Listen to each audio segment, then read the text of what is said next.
Bonjour, bienvenue. Alors aujourd'hui, on va voir les bases d'Affinity. Alors pourquoi est-ce qu'il nous montre Affinity, pas Photoshop, pas Illustrator? Je vais pas faire des comparatifs comme dans 40 000 vidéos qu'on trouve sur YouTube. Moi, ça fait 5 ans que je suis passé sur Affinity pour plein de raisons. Évidemment, une raison pécuniaire au niveau des sous. Donc j'ai acheté Affinity pendant le confinement. Ils ont fait des moins 50%. Ça m'est revenu à 75 €, 75 € pour les Français. Pour les trois logiciels, donc l'équivalent de Photoshop, d'Illustrator et d'InDesign. Et avec ça, je pouvais travailler. Point. Pas payer les abonnements qui revenaient à 800 € par an. Maintenant, avec le nouveau tarif, on est à 1000 € par an. Je préfère me payer moi et payer des gens avec qui je travaille que de payer des licences. Pour moi, c'est mon avis personnel, hein, encore une fois, chacun fait ce qu'il veut. Il faut apprendre les produits Adobe parce que c'est un standard dans l'industrie. Mais en e-business, maintenant, je donne Affinity parce que je n'ai que 15 heures de cours. Et on a tout dans un même programme. Quand on a Photoshop, Illustrator, InDesign, on doit copier, coller, exporter. Ici, on passe, vous allez voir, c'est très simple, on passe d'un persona à l'autre. Vous allez voir tout de suite ce que c'est les personas. Donc je démarre le programme. Voilà. Et j'arrive sur une page comme ça. Vous allez voir que l'environnement ressemble très fort à Photoshop, Illustrator, pour ceux qui ont déjà travaillé là-dessus. Moi, quand je suis passé sur Affinity, je crois qu'en une journée, c'était fait.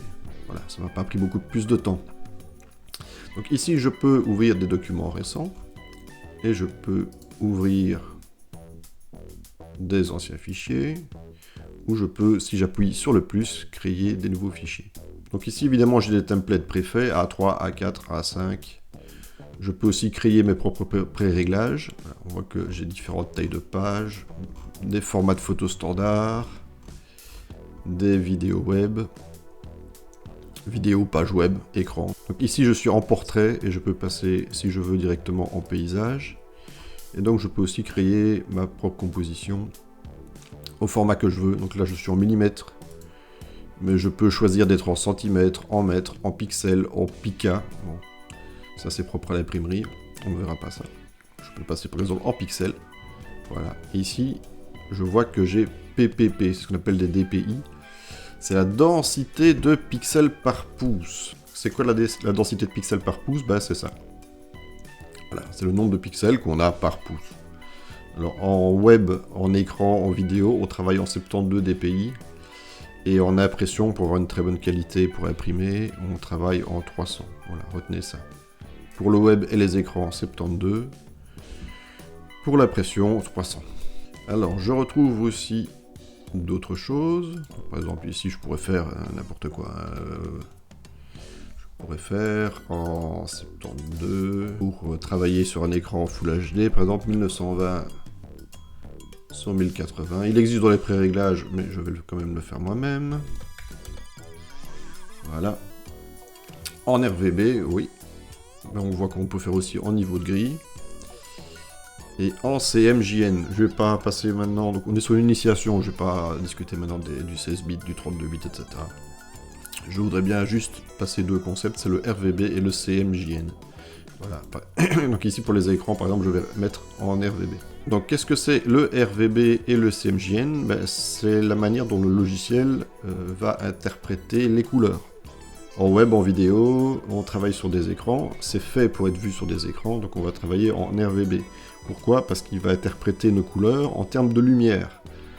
Votre écran sur lequel vous regardez cette vidéo, il est composé de quoi? De millions de petits pixels que vous voyez pas, tellement ils sont denses. D'ailleurs, si vous avez des vieux écrans encore chez vous, que vous en avez connus, vous verrez que les pixels étaient moins denses avant et qu'on se tuait les yeux. Voilà, mais maintenant on arrive sur des grosses densités de pixels. Et si je tape pixel écran, et que je zoome par exemple, je vais regarder. Voilà. En gros, vous ne voyez que ça. C'est du vert, du rouge, et c'est selon qu'il est peu ou beaucoup éclairé, que ça va donner les couleurs. Quand c'est noir, c'est que le pixel est complètement éteint. Juste avec 3 couleurs, on fait toutes les couleurs. CMJN, c'est quoi? Comme il est marqué ici, pour l'impression. Pourquoi? Parce qu'on va parler en termes de cartouche d'encre. Voilà, on va dire comme ça. Dans votre imprimante, vous avez quoi? Vous avez du cyan, du magenta, du jaune. Et encore une fois, avec ces 3 couleurs, on fait toutes les couleurs.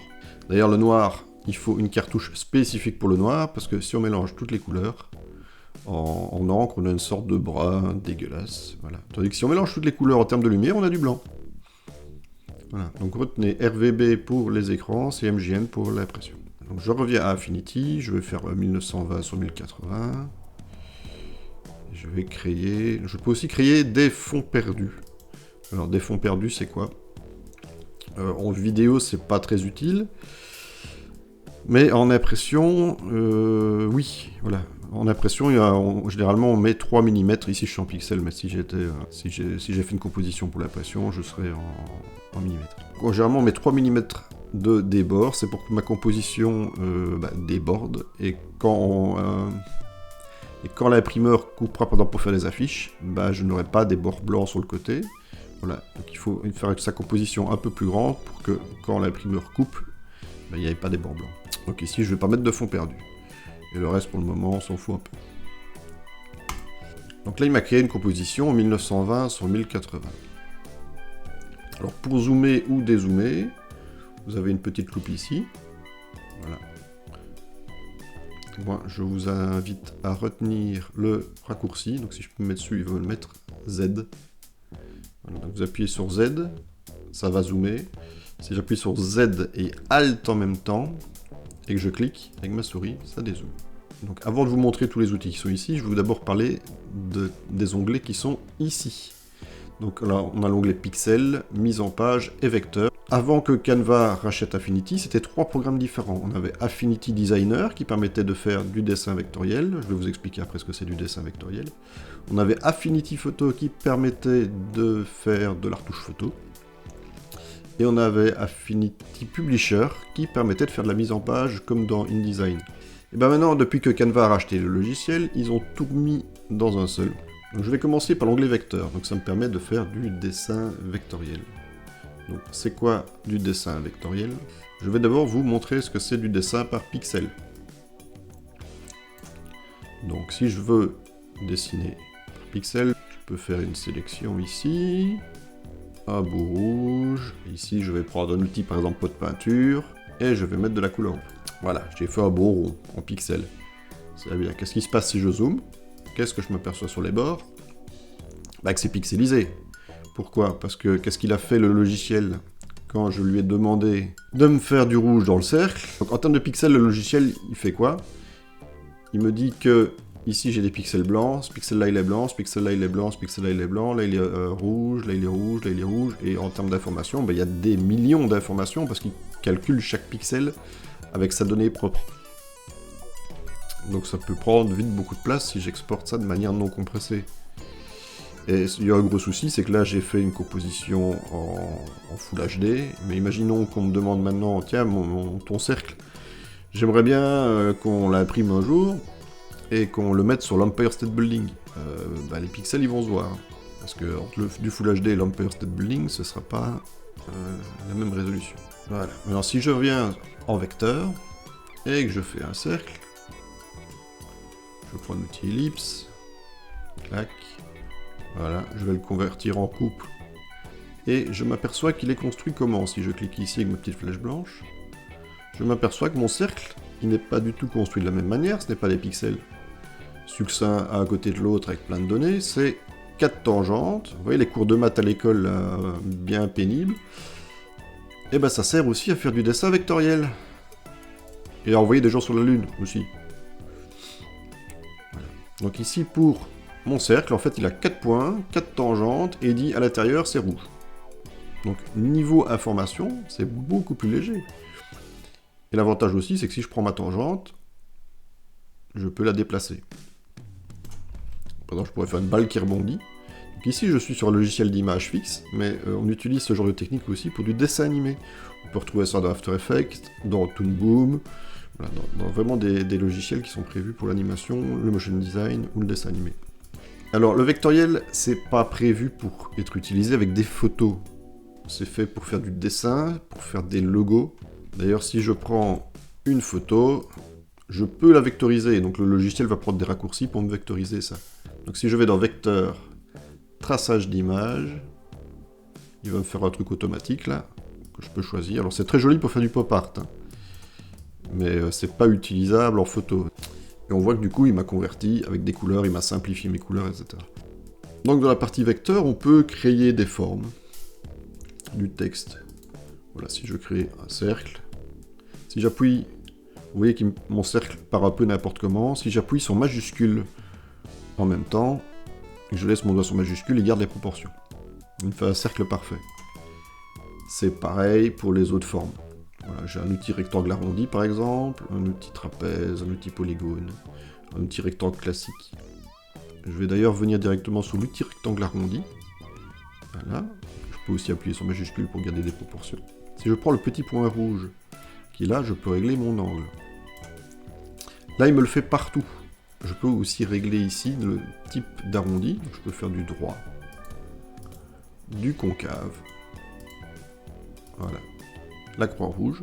Et si je décoche aussi rayon simple, je peux régler chaque angle individuellement et faire par exemple ce genre de jolie forme.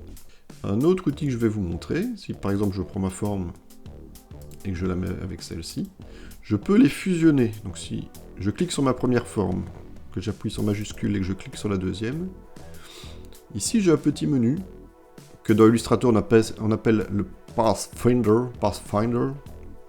Excusez mon accent anglais, surtout quand je fais l'andouille en l'exagérant. Alors si je clique sur le premier, par exemple, je peux les fusionner. Voilà. Je peux aussi faire qu'il y a une forme qui en creuse une autre, etc., etc. Je vous laisserai un peu chipoter avec ça. Alors qu'est-ce que je peux faire aussi, c'est ici j'ai des outils pour aligner les objets. Donc, par exemple, si j'ai mes deux objets sélectionnés, je peux dire qu'ils sont centrés. Pareil dans l'autre sens. Si je clique sur un seul objet et que je fais un centrage ici, il va me le faire par rapport à ma composition. Donc je peux m'amuser à fusionner par exemple mes formes et à les centrer dans ma composition. Alors, un autre outil intéressant aussi, c'est le dégradé ici. Donc si je clique ici, je laisse mon doigt dessus. Ce qui va m'intéresser d'abord ici, c'est l'outil remplissage.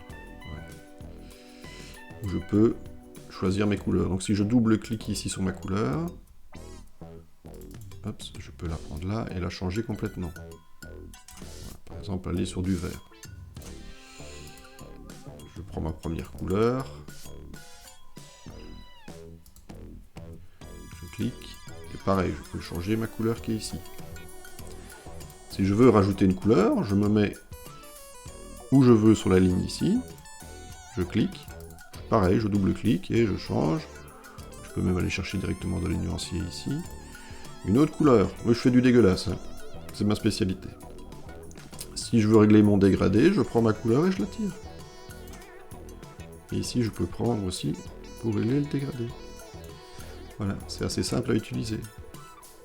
Je peux aussi juste prendre mon dégradé et le placer comme ça. Alors, j'ai des outils de texte. Voilà. Donc, il y a l'outil de texte artistique. Là, je peux mettre un texte bidon. Donc, si je fais CTRL A pour sélectionner mon texte, ici, je peux choisir la police. Alors, ce qui est aussi pratique, c'est que juste en survolant, on voit ce que ça donne. Voilà, par exemple, je pourrais faire ça. Voilà, ici, je peux régler italique. Je peux dire que c'est du bold. Bah, ici, c'est pas une police en bold, donc je vais peut-être me remettre en Arial. Voilà, comme ça, on voit plus de réglages. Je peux les mettre en bold, en italique, en surligné, souligné, etc. Je peux dire que c'est toutes des majuscules. Voilà. Alors j'ai plus de réglages, ici j'ai calque, et à côté j'ai caractère qui se cache un peu. Et là j'ai beaucoup plus de réglages, où je peux régler l'interlignage, l'interlettrage, etc., etc., etc. Voilà, je vous laisse aussi aller parcourir un peu tout ça. Et ici donc j'ai calque, je l'ai passé, je viens d'en parler 3 secondes, mais j'ai calque. Donc qu'est-ce que c'est un calque? On voit ici que j'ai mon texte Zaza, mes très belles formes que j'ai faites. Donc si je prends mon texte par exemple, je vais le sélectionner avec ma flèche noire ici. Pour sélectionner des objets, on a la flèche noire. Voilà, je vais le prendre et je vais le mettre ici. Alors il passe devant ma forme, pourquoi? Parce que ici dans les calques, il est au-dessus. Si je mets Zaza ici en dessous, il sera derrière. J'aime toujours bien d'expliquer les calques comme un hamburger. Voilà, qui serait vu du dessus. Où on a tout ce qui compose notre hamburger, ben, le calque c'est pareil. Voilà. Selon qu'on met la tomate au-dessus de la viande ou en dessous, ben, visuellement ça ne donnera pas la même chose. Il y a une chose qui est assez intéressante avec les formes et les photos. Chose que je ne sais pas si on sait faire d'ailleurs dans Photoshop Illustrator, en tout cas de manière beaucoup plus compliquée. Ici il y a quelque chose qui est vachement pratique. C'est par exemple, je ramène ma photo que j'avais prise tantôt là avec mon petit portrait. Si dans mes calques ici, je prends mon portrait, que je le mets dans ma forme, je le glisse simplement, qu'est-ce qui se passe? Et que je relâche, ben, ma photo est dans ma forme, et ça c'est très pratique pour faire des petits avatars pour vos compositions. Donc ici, si je sélectionne ma photo, je sais la redimensionner, la redéplacer. Si je sélectionne ma courbe, c'est tout mon objet qui est sélectionné. Voilà, que je peux même déformer. Donc les deux peuvent être réglés indépendamment très facilement. Et ça, c'est quelque chose de vachement chouette. Ah oui, une autre petite chose ici que je ne vous ai pas montré, c'est l'œil, parce qu'on peut activer ou désactiver un calque visuellement. Donc il ne s'efface pas, c'est juste qu'on ne le voit plus. Voilà, alors je vais remettre mon calque Zaza en face. Je peux changer sa couleur, ici ou ici. Il y a plusieurs endroits où on peut régler la couleur. Ici, je vais le mettre en blanc. Je vais sélectionner vraiment tout le texte. Voilà. Ça, donc un autre outil que je vais vous montrer, c'est l'outil Plume, qu'on retrouve aussi dans Illustrator évidemment, dans Inkscape, qui est un peu la version open source gratuite d'Illustrator et d'Affinity. Voilà. L'outil Plume, c'est quoi? Ben, c'est un outil qui sert à dessiner. Si je clique, ça me fait un point. Je clique une deuxième fois, ça me fait des lignes. Voilà. Si je clique maintenant et que je laisse mon doigt sur la souris et que je tire, ça me crée des tangentes et je peux faire des formes. Voilà. Si j'appuie sur majuscule, ça me garde les angles à 45 degrés. Et si je reviens à mon point de départ, ça me ferme ma forme. On ne voit rien, pourquoi? Parce qu'ici je n'ai pas sélectionné de couleur en fait. Il a un bord blanc, je peux ici dire de ne pas avoir de bord. Et je peux dire ici d'avoir une couleur de remplissage. Ou l'inverse, on voit qu'on a une double flèche, je peux inverser mes couleurs. Voilà. Alors si je veux régler l'épaisseur de mon trait ici, je peux le faire directement ici. Oups. Et si je vais sur la droite de mon interface ici, j'ai un onglet trait où j'ai plus de réglages. Je peux choisir l'angle, voilà, le type d'angle, une fois la largeur. Je pourrais même faire varier l'épaisseur avec un autre outil. Si je prends l'outil qui est juste en dessous de l'outil plume, je peux varier l'épaisseur de mon trait. Donc je clique, je me positionne. Je peux glisser aussi et je peux varier une épaisseur de trait. Pourquoi pas? Je peux aussi régler ici, dire que à la fin ou au début, j'ai des flèches. Ça peut aussi servir. Ou d'autres formes. Je peux aussi dire que j'ai des pointillés et que je n'ai pas une ligne. Si vous voulez dessiner des cartes, si vous voulez des zones de découpe au ciseau, pourquoi pas. Donc l'outil texte, je vous ai montré l'outil texte artistique, mais donc il y a l'outil zone de texte, ça c'est si vous voulez taper des paragraphes. Je vais passer sur l'onglet Pixel. Alors moi j'ai du contenu ici parce que j'ai un compte Affinity que j'avais payé, donc j'ai des trucs en plus, je ne suis pas certain que vous ayez accès à ça. Donc sur l'onglet Pixel, j'ai des outils de retouche photo. Pour ça je vais ressortir un peu ma photo de ma forme, que je la vois mieux. Je vais enlever ma courbe ici, je n'ai plus besoin.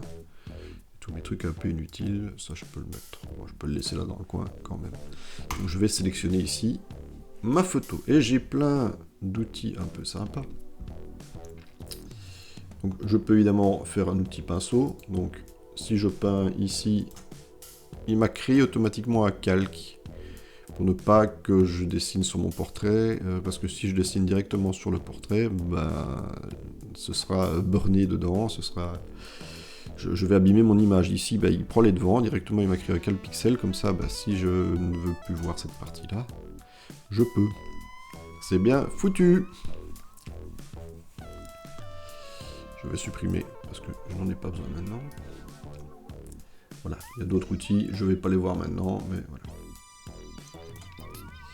Donc, vous avez un outil pinceau effacé. Donc là, je peux gommer dans ma photo. Et encore une fois, par rapport à Photoshop, c'est bien foutu. Parce que la gomme dans Photoshop, je disais, j'utilise jamais la gomme. Pourquoi? Parce que là, j'effaçais complètement l'image. Dans Affinity, il me crée un masque, ce qui n'est pas pareil. Donc si je sélectionne mon masque, que je prends un outil pinceau, donc c'est comme si je faisais un cache que j'avais peint en fait. Ce n'est pas, il ne gomme pas vraiment. Je pourrais le faire d'une autre manière, mais ici il me le fait directement. Donc si je prends par exemple ici mon outil pinceau, que je me remets avec une couleur blanche, et que je viens ici, que je repeins en blanc, il me révèle mon image derrière. Donc si je peins en noir, ça m'efface. Regardez, je vais prendre ici de la couleur noire. Ça m'efface. Et si je refais en blanc, j'aurais dû inverser les couleurs. Comme ça j'avais les deux, mais bon. Il me révèle. Une autre technique pour faire ça.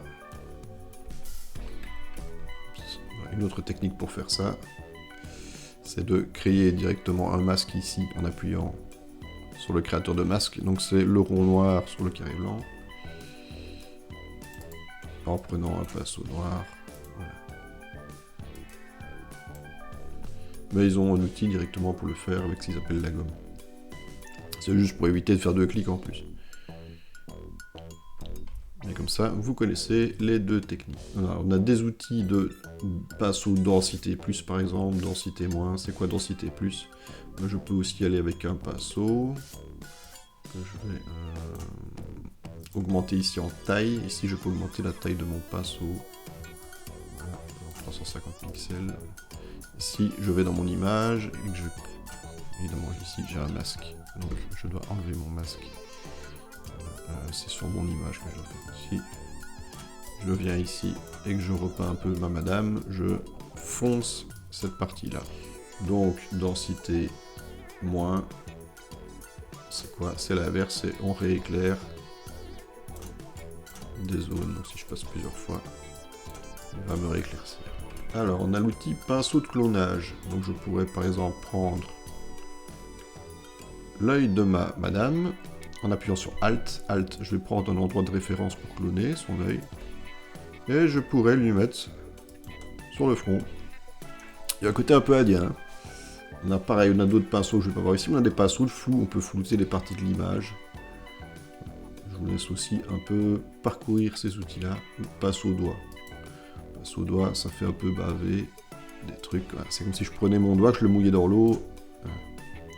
L'outil de sélection d'objets. Ça utilise ce qu'on appelle... Moi j'appelle ça du machine learning, l'intelligence artificielle, j'ai toujours un problème avec ce mot-là. Et je peux, par exemple, hop, directement sélectionner ma madame. Il va la détecter. Pour faire quoi, par exemple, après? Un masque. Je l'ai sélectionné, j'appuie sur masque. Hop, elle est masquée. Donc on a d'autres outils de sélection. Donc on a un pinceau de sélection aussi. Donc on peut se promener, par exemple, je ne veux sélectionner que le blanc. Ça, je clique, je laisse mon doigt dessus et je sélectionne que le blanc. Et donc les outils par sélection, par dispersion.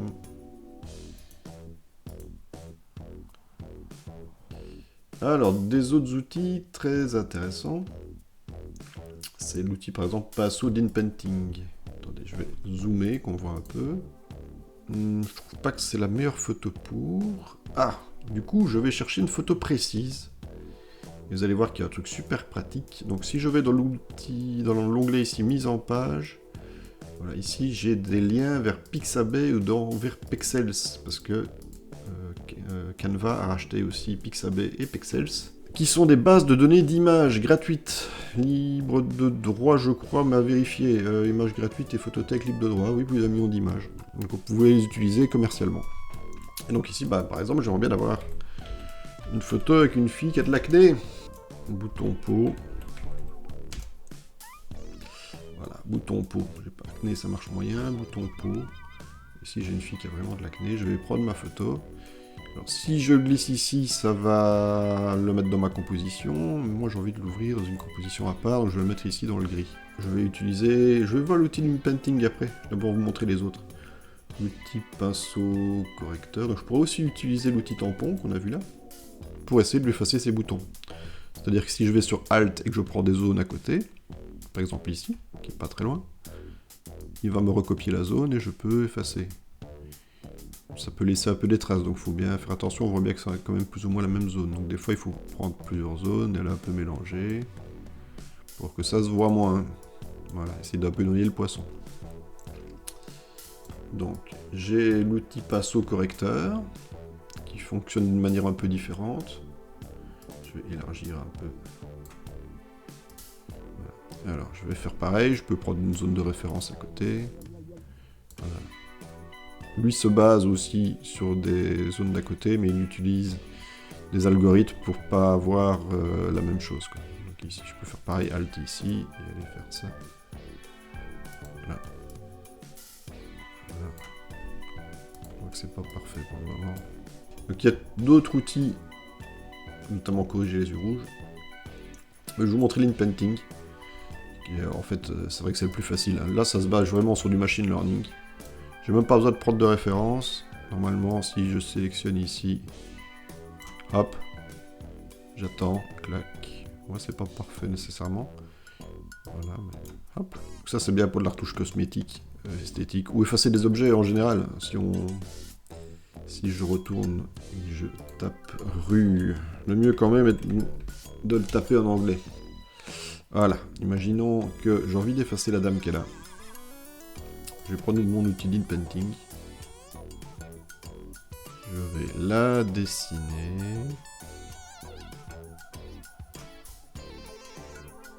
Tac. Une petite retouche. C'est quand même pas mal. Je vais revenir 2 secondes sur l'outil vecteur et revoir une chose qui est l'outil plan de travail. Donc, qui nous permet, juste si je fais insérer un plan de travail, là on voit rien, mais il vient de me considérer mon image comme une planche, une feuille, ouais, on pourrait dire une feuille, de planche à dessin. Donc, on a une plan de travail ici numéro 1, je peux double-cliquer, et appeler par exemple planche 1. Si je fais insérer un plan de travail, il va m'insérer un deuxième plan de travail vide, à côté, etc., etc. Et je peux faire autant de plans de travail que je veux. C'est aussi, si je reviens sur mise en page, ben, ça correspond à des pages. Voilà, donc on pourrait faire toutes nos pages ici pour un livre. Donc je ne vais pas rester longtemps sur l'onglet mise en page. Il faudrait peut-être que je vous montre alors, un peu plus facile.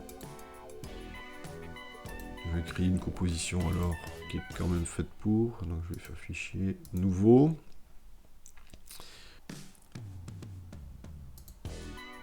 Voilà, si je crée un document, je vous ai montré les fonds perdus. Ici, on voit mon fond perdu de 3 mm.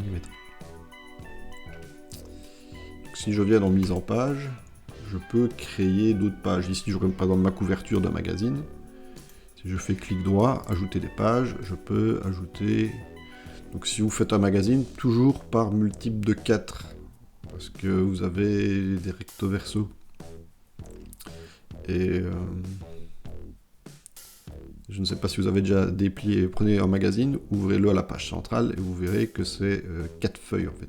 Donc c'est par multiple de 4. Par exemple ici il me faut au moins soit 4, soit 8, soit 12. Voilà, je peux créer nombre de pages, 12 pages. Voilà. Et j'aurai un magazine de 13 parce que j'ai rajouté 12 pages et je vais supprimer la dernière. Parce que je lui ai dit de remettre 12 pages, pas que mon feuillet faisait 12 pages. Et là, on voit que je sais juste avoir mes pages une à la suite de l'autre. Donc, si je veux faire un magazine, le mieux c'est de ne pas créer ma composition comme ça. Donc je reviens, je n'enregistre pas. Donc je refais fichier nouveau, A4, et ici je clique sur... Et ici, je clique sur multipage. Voilà. Donc là, si je crée un document, on va voir qu'il va me faire une maquette en multipage. Donc si je fais ajouter des pages, donc nombre de pages, je lui demande d'ajouter 11 pages. Voilà, on voit que j'aurai ma couverture et qui va me faire toutes mes autres doubles pages jusqu'au dos de ma page. Ce sera beaucoup plus facile pour composer mes pages. Alors on retrouve ici sensiblement des outils similaires aux autres. Hormis qu'il y a l'outil zone de texte pour faire mes paragraphes. Voilà. Si je fais un clic droit, je peux insérer un texte d'exemple. Voilà, il va m'insérer ce qu'on appelle du lorem ipsum, donc c'est un texte latin bidon. Donc ici, je vous en ai parlé tantôt, si je clique sur la petite flèche, je peux refaire d'autres blocs de texte à côté, etc., etc., etc. Ah, non, pourquoi ? Parce que j'ai pas cliqué sur ma petite flèche, j'ai juste créé un bloc de texte, donc il faut que je reclique. Voilà, donc si vous faites du copier-coller d'autres blocs de texte, si vous faites du copier-coller de texte sur internet ou dans Word et que vous le collez aussi, ici, vous pouvez, comme ça, faire toutes vos colonnes après. Alors je peux aussi faire des formes qui sont vides, mais dans lesquelles je peux mettre des photos. Bon, là en forme, on est très limité. Mais on peut utiliser celle du designer. Donc ici, je vais retrouver dans paragraphe aussi plein d'options propres à l'impression. Pareil pour les styles de texte, donc comme dans Word, dans LibreOffice, je peux faire mes paragraphes, mes snippus, mes titres, etc. pour définir des styles. Par exemple, si j'amène ma photo que j'ai fait ici, je vais sur calque, copier, CTRL-C, CTRL-V, voilà. Et que je vais sur texte, habillage du texte, afficher les paramètres d'habillage du texte, je peux dire ici que mon texte va s'adapter à la forme de ma photo. Voilà, ici j'ai un PNG avec de la transparence, donc ça va vraiment se faire sur toute la forme. Si j'avais juste mon image de base, ça se ferait sur le rectangle. Donc ici, si je promène ma petite madame, qu'est-ce que ça fait ? Mon texte il s'adapte automatiquement. Voilà. C'est très pratique pour les mises en page. Donc vous pouvez aussi avoir un outil tableau. Voilà. Vous pouvez importer des Excel aussi comme ça. Si vous avez un Excel tout fait, vous pouvez faire un drag and drop et avoir l'Excel qui se met et le rééditer. Je vais vous remonter une fonction qu'on peut accéder dans n'importe quel onglet, que ce soit en mise en page en pixel ou en vecteur. Donc je vais refaire un texte artistique. Je vais refaire Zaza. On va dire que c'est le nom de la petite madame. On va l'appeler Zaza. Voilà, on va la mettre en blanc. Je vais prendre une police. Je vais prendre une police qui s'appelle la Center, qui va très bien pour ce que je veux faire. Je vais aller ici sur l'onglet FX. Voilà. Qu'est-ce qu'on peut retrouver là-dessus? Donc on peut faire des biseautages et estampages. Donc si je clique, l'estampage c'est quoi? Voilà, il me fait une sorte de chanfrein comme ça avec une ombre. Là c'est creux. Je peux le mettre en interne. Voilà. Je peux régler l'orientation. Je peux régler la couleur aussi. De mon chanfrein, etc. Donc je vais le décocher. J'ai aussi contour. Contour c'est quoi? Ça veut bien dire ce que ça veut dire. Ça veut faire des rayons. Voilà. On peut le mettre à l'extérieur, au centre, à l'intérieur. Et ici on peut aussi changer notre couleur. Bon, 3D, on va le passer pour l'instant. Je vais faire des ombres internes. Des lueurs externes, ça on va l'utiliser par exemple ici maintenant. Voilà. Je peux augmenter le rayon, l'intensité. On voit pas très bien ici, éclaircir. Je peux régler aussi les modes de fusion. Ah, parce qu'il me l'a mis à l'intérieur. Donc je peux faire une lueur interne. Là, à l'intérieur par exemple. Diminuer l'intensité. Diminuer l'intensité. Et jouer avec différents modes de fusion. Alors les modes de fusion, je vais vous montrer précisément ce que c'est après. On peut faire aussi une lueur externe, donc c'est pareil mais c'est sur l'extérieur. Pareil, je peux choisir. Voilà, je suis en train de vous faire un néon en 2 minutes quoi. Donc Si je remets même mon biseautage et estampage, j'aurai le relief de mon néon. Voilà. Je peux faire des ombres aussi. Mais ici, vu que j'ai fait de la lumière, ça ne sert à rien. Mais ce n'est pas logique en tout cas d'avoir des ombres. Voilà, je vous montre quand même ce que ça fait. Voilà. Choisir le décalage, l'angle du décalage, l'intensité de mon ombre. Et j'ai Zaza. Donc je vais vous remontrer juste ce que c'est les modes de fusion. Par exemple ici j'ai un flair justement que j'ai envie d'avoir sur... Donc un flair c'est quoi? C'est un reflet de la lumière dans l'objectif. J'ai envie de l'avoir au-dessus déjà, donc je vais ici dans mes calques le mettre au-dessus. Et j'ai un petit onglet ici qui s'appelle, c'est les modes de fusion. Donc si je passe dessus, on voit que mon image réagit avec celle de derrière. Donc c'est aussi des modèles mathématiques pour faire fusionner. Il y a notamment le modèle éclaircir ou superposition qui enlève le noir. Ouais, ça marche avec le noir. Il y a des autres qui marchent avec du blanc. Ouais, c'est un peu de l'essai-erreur pour les autres. Ça peut faire des choses artistiques intéressantes. Dans ce cas-ci, absolument pas. Ici, je vais mettre en mode superposition. D'ailleurs, on voit que quand il fusionne avec le blanc, ça ne lui va pas. Donc, je vais tricher, je vais le faire comme ça. Et voilà. Et je vais le mettre là. Alors, je pourrais aussi rechanger la couleur de mon flair, vu qu'ici, il est bleu. Et que j'ai du rose, j'ai envie de changer la couleur de mon flair. Et bien, ici, j'ai plein de trucs différents, notamment recolorés. Et là, on voit qu'il me fait sur toute mon image qui est en dessous. Si j'ai envie d'avoir juste sur mon flair, je peux le prendre et je le glisse sur flair, et ça ne va agir que sur le flair. Donc ici j'ai une petite flèche, je vais déplier, et ici je peux régler ma teinte et le mettre sur, sur une teinte qui va se rapprocher de mon flair, donc on est sur du rose. Voilà.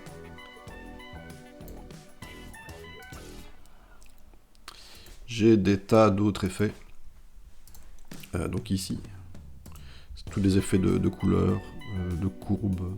Donc si je sélectionne par exemple Zaza, notre copine Zaza, et que je vais sur du noir et blanc, je peux la mettre en noir et blanc, luminosité, contraste, des courbes, je vais vous montrer. Voilà, si je descends ici ma courbe, je descends mes noirs, et si je monte ici, je monte mes blancs. Ici je suis sur du RVB, voilà, par exemple. Alors ici j'ai le petit sablier qui est à côté, j'ai d'autres effets comme du flou gaussien, des filtres passe-haut, je vais pas rentrer dans le détail maintenant, voilà, mais je pourrais aussi faire une grille déformante. Donc le problème c'est qu'il se base sur toute mon image qui est ici. Mais je pourrais déformer. Voilà, encore une fois, c'est pourquoi? Parce que ma grille déformante est en haut de la pile de calque. Donc, si je ne veux que ça n'agisse que sur Zaza, je clique et je déplace sur Zaza. Et ici, il ne va me déformer que Zaza. Voilà. Et donc tout ça est toujours non destructif parce que tous les effets sont là, on sait les annuler quand on veut. Des outils sphériques, déformation, liquéfié, voilà, poussière, dévignettage, du demi-ton. Ah, ça peut être sympa. Encore une fois sur Zaza, je vais remettre ici, bien la sélectionner. Et je vais vous montrer ce que c'est le demi-ton. Moi j'utilise assez souvent, donc ça me fait un peu des effets d'imprimerie comme ça, comme si c'était tous des points d'impression. Donc ici de base, là il est en monochrome, je peux le faire en couleur. Voilà. Je peux diminuer la taille de mes cellules, jouer sur du contraste. Et on peut faire aussi des effets très créatifs. Je l'ai utilisé pour faire des faux articles de journaux il n'y a pas longtemps. Je peux faire des lignes circulaires. Voilà. Je vous laisse faire des choses. Je vous laisse un peu vous amuser avec ça et tester. Ça peut être intéressant. Donc là je vous ai vraiment montré des choses de base. Mais on peut faire encore beaucoup plus de choses. C'est vraiment une initiation aux outils de base. On voit déjà qu'on peut être très créatif assez rapidement, une fois qu'on a assimilé ça. l'interface est très similaire aux produits Adobe ou à la concurrence en général. Et moi, ce que j'aime aussi, c'est la stabilité de ce programme. Il y a une grande stabilité. Alors, pour exporter, dernière chose, pour exporter, fichier, exporter, exporter. Donc, quand j'exporte, j'ai le choix ici entre plusieurs formats. Alors, le format, on ne fait pas n'importe quoi, c'est pas juste pour décorer et dire tiens, celui-là je le connais, il a l'air sympa. Non. Ils ont chacun leur spécificité. Donc déjà ici, je peux exporter toutes les planches actives, etc. Voilà. Si on fait des plans de travail, on peut juste sélectionner un plan de travail et exporter que ce plan de travail ou tous les plans de travail. Ici, je vais commencer par le JPEG. La particularité du JPEG, c'est qu'il compresse l'image. Donc ici, je suis en qualité 100%, donc il ne compresse pas du tout. Mais si par exemple je le mets à 1%, on va voir que là, il va vraiment me faire un truc un peu dégueulasse. Même vachement dégueulasse. Donc là, par exemple, si je compresse à 100%, ça veut dire qu'il ne compresse pas, en fait. Et que mon image, tu regardes, ici, elle fait 3 mégas 6. Si je le mets à l'extrême 1%, là, il m'estime que ça va faire 232 kilobytes. Ça va vraiment être tout petit, mais mon image va être dégueulasse. Ça va être une bouillie de pixels. Je sais pas si on le voit bien ici, mais vraiment que ça va être dégueu. Voilà. Donc, l'idéal, c'est les 60%, on va dire. Alors, on a un curseur pour régler, sinon on peut taper une valeur précise ici. Là. Et on a des pré-réglages. Qualité optimale, qualité élevée, qualité moyenne. Faible qualité, 10%. Voilà. En dessous, on a du PNG. Alors, ce PNG, c'est quoi? Sa particularité, lui, c'est que il ne compresse pas. Tu vois, ici, il fait 3 mégabits, et il est même un peu plus lourd. Pourquoi? Parce qu'en plus, il a une information que le JPEG n'a pas, il a de la transparence, ce qu'on appelle de l'alpha. Dans le cas d'une image comme ça sert à rien, parce que c'est une page pour imprimer. Mais si vous voulez exporter un PNG pour mettre sur votre site internet pour une raison X, Y, Z, parce que justement vous avez la madame que vous avez détourée, vous voulez la mettre sur votre site avec quelque chose qui sera derrière, une couleur de fond, ben voilà, vous pourrez. Maintenant, si vous amenez une image de cette madame sur votre site internet, ne l'exportez pas juste comme ça.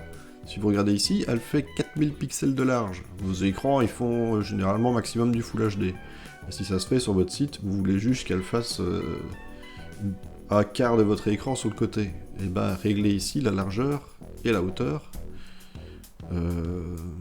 en rapport. Par exemple, ici, 500 pixels. Voilà. Et ici, on va voir déjà que rien qu'en faisant ça, l'image, sa taille, elle change. On est passé de 3 mégas à 100 kilobytes. Alors le GIF, alors moi j'utilise plus ce truc là, c'est un vieux machin. Ouais, on voit par exemple que le poids est tout petit. Donc la particularité du GIF, c'est qu'on pouvait faire des images animées. On fait plus jamais ça avec. Il a de la transparence, mais sa transparence est dégueulasse. Il fait tout un crénelage, une sorte d'escalier de pixels autour de notre dessin qui est mis en transparence. C'est complètement dégueulasse. Et en plus, on est limité à 256 couleurs. Donc autant faire un PNG à bonne résolution que ça. Le SVG. Alors le SVG, il sert à quoi? Dans ce cadre-ci, il sert absolument à rien dans ce que j'ai fait là. Par contre, si vous avez dessiné un logo, justement, il vous exportera en vectoriel votre dessin. Donc, si par exemple, je refais vite une nouvelle composition, je peux directement faire une composition moi-même, justement à 72, DPI, je m'en fous un peu justement de la résolution. Ici, je pourrais faire justement 500 pixels sur 500. Pas de multipage. Pas de fond perdu. pourrais même faire créer un pré-réglage. Ah!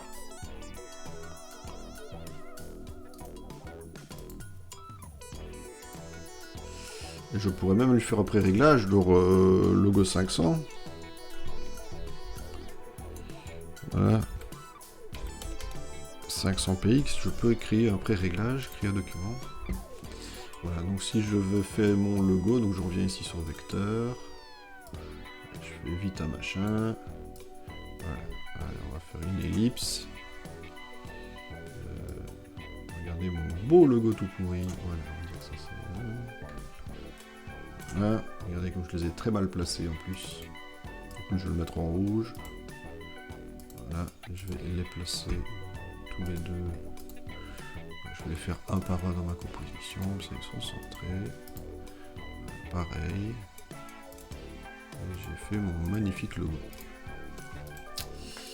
Ah, il y a quelque chose que je n'ai pas réglé, c'est que je peux régler, qu'on n'est pas obligé, mais on peut dire que mon document est transparent. Voilà, ici. Arrière-plan transparent. C'est autre chose que j'ai oublié de montrer tout à l'heure. Voilà, on pourrait faire ça. Donc ici j'ai mes objets vectoriels, bah ça je pourrais l'exporter en SVG pour mettre sur mon site internet. Donc ça servira à quoi? Ça servira à faire mes icônes, ça servira à faire mon favicon. Donc le favicon c'est quoi? Bah ici quand on ouvre une page web par exemple, ben on voit ici que j'ai chaque fois une petite icône. Donc on peut la faire en PNG ou en SVG, ce qui est encore plus léger. Parce que tout ça c'est du vectoriel. Toutes ces icônes, tous ces logos, c'est du vectoriel. Donc là je pourrais l'exporter. Alors le PS format vectoriel universel, ça peut servir à réouvrir mon fichier que j'ai fait en vectoriel dans Illustrator par exemple, mais il accepte aussi le SVG maintenant. Et c'est un format compatible aussi avec des imprimantes, le PS.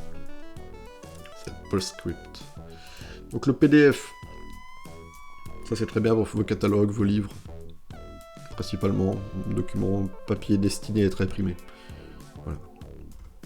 Alors, aussi quelque chose d'intéressant, c'est le PSD. Le PSD, c'est pas un format d'export pour le web, pour la vidéo, pour n'importe quoi, non. C'est le format de Photoshop. Donc ça sert à quoi? Moi, c'est aussi une des choses qui m'a fait passer à Affinity, c'est que Affinity ouvre les fichiers Illustrator et Photoshop. Donc mes anciens fichiers de travail, j'ai su les réouvrir sans souci. Il y avait très peu de différence quand je l'ouvrais sur Photoshop. Par exemple, si j'ouvrais un PSD sur GIMP, il y avait des grosses différences, c'était infâme. Bah, pas sur Affinity, il tolère très bien les PSD et les fichiers AI d'Illustrator, mais dans l'autre sens, il les exporte aussi très bien. Donc là, il y a encore pas longtemps, quelqu'un qui travaille sur Photoshop m'a demandé « Peux-tu m'envoyer ton PSD de travail ?» Il ne sait pas que je travaille sur Affinity. Je fais « Oui, oui !» Et je peux exporter mon PSD pour que lui puisse le réouvrir et récupérer toutes les couches, tous mes calques, etc. Voilà, le XR, ça on ne verra pas, c'est pour le cinéma. HDR non plus. L'EPUB, on ne verra pas non plus. Alors un autre truc qui peut être intéressant maintenant, c'est le WebP. Alors c'est un des formats d'avenir pour Internet. Ça marche aussi bien pour les... Donc ça remplace un peu le PNG. C'est un mix entre du JPEG et du PNG. Ça compresse mieux, ça prend moins de place. Ça gère très bien la transparence. Voilà. C'est un format qui peut être aussi intéressant pour exporter sur Internet. Plutôt que le PNG. Je vous laisse un peu tester ça et voir un peu. On peut faire aussi Canva Design si vous voulez exporter vers Canva. Je vous avoue, j'ai jamais vraiment encore utilisé Canva, donc je ne connais pas bien. Donc ça, je vous laisserai le tester. Voilà. Donc voilà pour les bases d'Affinity. Je crois qu'on a déjà avec ça, vous pouvez vraiment pas mal vous en sortir. Et sans doute à bientôt pour une prochaine vidéo.